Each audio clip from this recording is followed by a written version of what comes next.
before we get into Championship Sunday, which I believe is the single greatest day of the year, don't you? One day better than the Super Bowl. Boy, it can be a painful one. Yeah. I've had a couple painful ones, but I would agree. Whatever. Okay. Are you wearing any Super Bowl rings?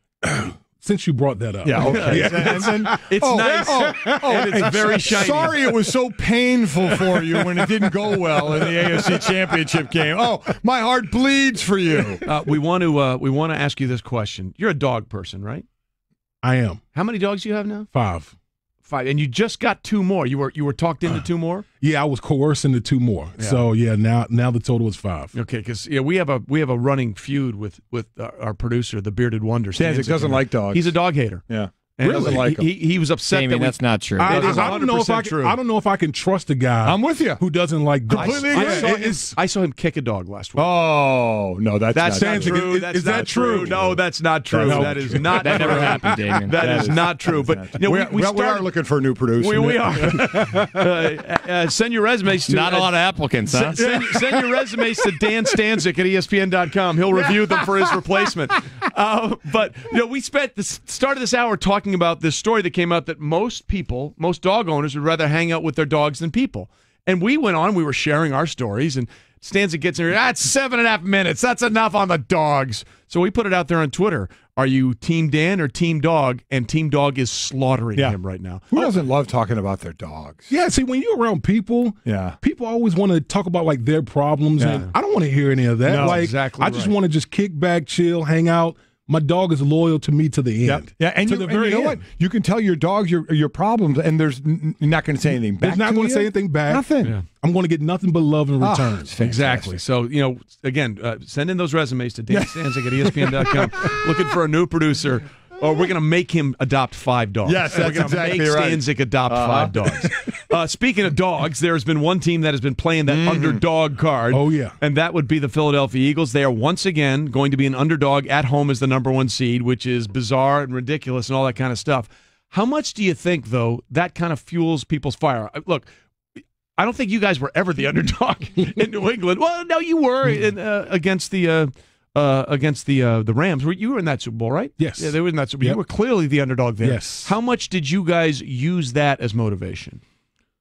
Oh, it was played throughout the week because you got that whole week. All we kept hearing was the Rams were out all week, all night down in the French Quarter partying because the game was in New Orleans, obviously.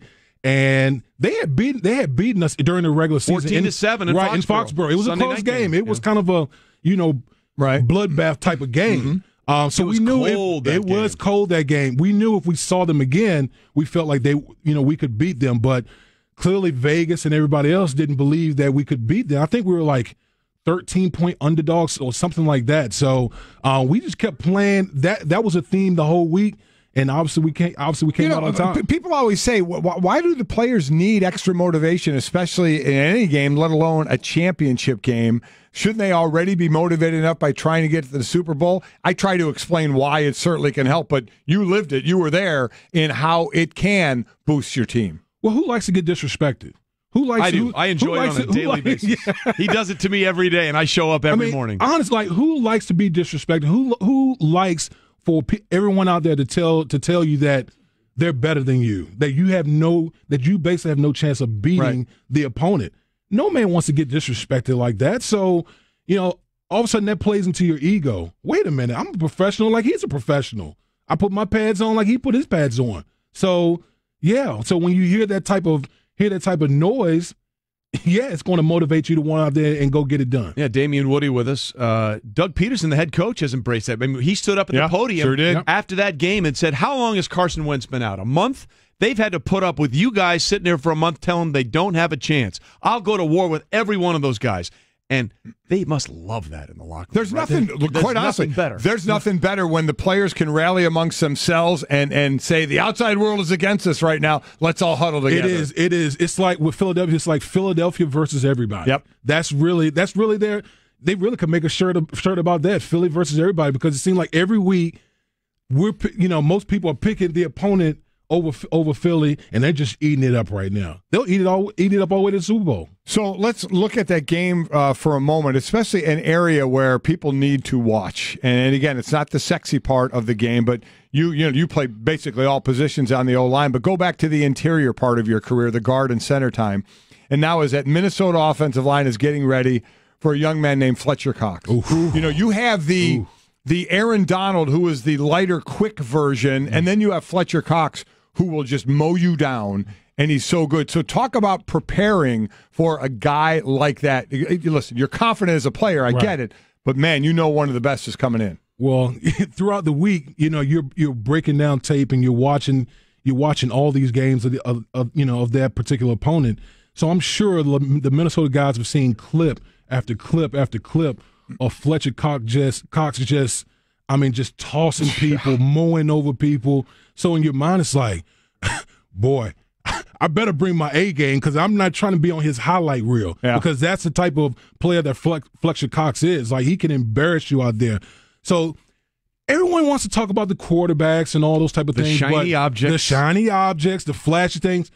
But I always say when we get to this when we get to this time of year, the trenches is where it's at. Those teams that have made it to this point have some of the best O-lines, D-lines in the National Football League, and it's no coincidence that they're sitting right here at this point in time. And that's the amazing thing about Minnesota is what was their biggest weakness last year? It was their offensive line. They have done an amazing job in revamping that. And to your point, especially about the offensive line, look, our sons both are offensive linemen, so we love the big uglies, okay?